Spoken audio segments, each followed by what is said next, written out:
আমাদের বুজুর্গরা বলেন, রোজা রাখার পরে যেই মুসলমান তার বডিদার 6টা দরজা জানালা বন্ধ রাখতে পারবে 100% সে মুত্তাকি হয়ে যাবে এক রমজানের রোজা দিয়াই।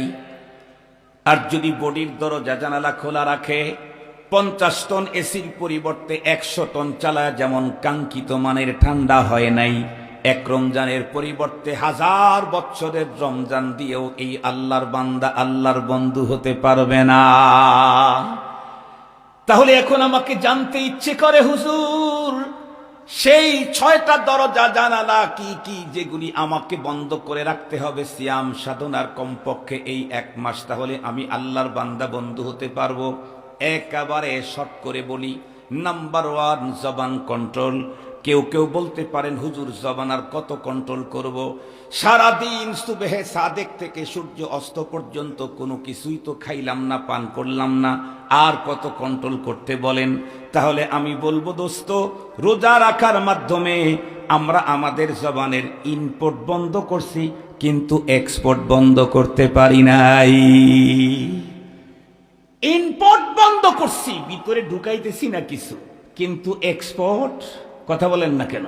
কুকথা, ফাহেসা কথা, মিথ্যা কথা, গীবত, চগলখড়ি, পরনিন্দা সব চালু আছে। ইনপুট বন্ধ, এক্সপোর্ট বন্ধ হয় নাই। ওই যে জানালা খোলা থাকার কারণে শীতলতা ঠিকই এসেছিল, বাতাস শীতল, কিন্তু মসজিদ শীতল হয় নাই দরজা খোলা থাকার কারণে। রোজা রেখে তাকওয়ার মেশিন চালু ঠিকই হয়েছিল, আমি 100% মুত্তাকি হতে পারি নাই জবান খোলা থাকার কারণে। ক্লিয়ার? 2 নম্বরের বন্ধুরা আমার, আরেকটা দরজা বন্ধ করা লাগবে, তার নাম হলো কান। আমি আমার মুখ দিয়ে কিছু বলি না, কিন্তু আরেকজন ফাহেসা কথা বলে, গীবত করে, আমি মজায় মজায় শ্রবণ করি, অথবা গান শুনতে থাকি, অথবা বেগানা নারীর বন্ধুরা আমার চমৎকার চমৎকার কথাগুলো শুনতে থাকি। তাহলে এই বন্ধুরা আমার গেট দিয়ে আমার তাকওয়া বন্ধুরা আমার বেরিয়ে যাবে। 3 নাম্বার বন্ধুরা আমার চোখ কন্ট্রোল করা লাগবে। আমাদের বুজুর্গরা বলেন, 3টা ভয়ঙ্কর গুনাহ এমন আছে যেই গুনাহগুলি থেকে কোনো মুসলমান নিজেকে যদি সেভ করতে পারে, আল্লাহ পাক সব গুনাহ থেকে তাকে বেঁচে থাকার তৌফিক দান করে দেয়। সেই 3টা ভয়ঙ্কর গুনার একটা হলো বন্ধুরা আমার বদনেগাহি, আর একটা হলো বদজবানি, আর একটা হলো বদগুমানি, একটা হলো কুদৃষ্টি, আর একটা হলো কুকথা, আর একটা হলো কুধারণা।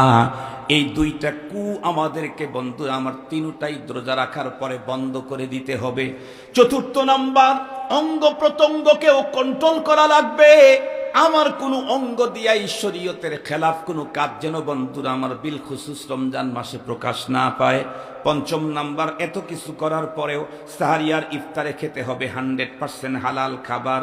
হালাল খাবার খেতে যদি এমনটি হয় আমি উন্নত কোনো আইটেম ব্যবস্থা করতে পারি নাই, পানি ভাত আর পান্তা ভাত খেতে হয় আমাকে সাহারি আর ইফতারে, আমি বন্ধুরা আমার আল্লাহর নামের কসম করে বলে গ্যারান্টি দিতে পারি, কোন ব্যক্তি যদি হালাল খেতে গিয়ে 30টা দিন রোজা রাখতে শুধুই পান্তা ভাত খেয়ে সাহারি আর ইফতার করেছে, তবুও হারামে টাচ করে নাই, এই পান্তা দিয়ে সাহারি ইফতার করা লোকটাও 1 মাস পরে আল্লাহর বন্ধু হতে পারবে।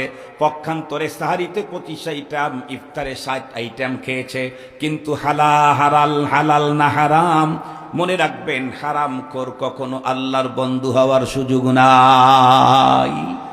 হারাম খোর হারাম খাবে আবার আল্লাহর বন্ধুত্ব বরণ করবে, এটা হয় না। এটা দুনিয়াদার রাজা বাদশাদের ওখানে হতে পারে। প্রধানমন্ত্রীর বাড়ির বাবুর্চি নাকি নরমাল কি, সেও 400 কোটি শুনলাম, পরে শুনলাম 700 কোটি। শুনছেন না আপনারা? শুনছেন নাকি? চোরটা কি মানের, চোরটা কি মানের, এমন নির্লজ্জ চোর। তারা আবার কথা বলতো কত বড় বড় আলেমদের বিরুদ্ধে। আমাদের বাংলাদেশে একটা কথা আছে, সিলেটে আছে কিনা জানি না, সিরাজগঞ্জে আছে, চোরের মায়ের বড় গলা।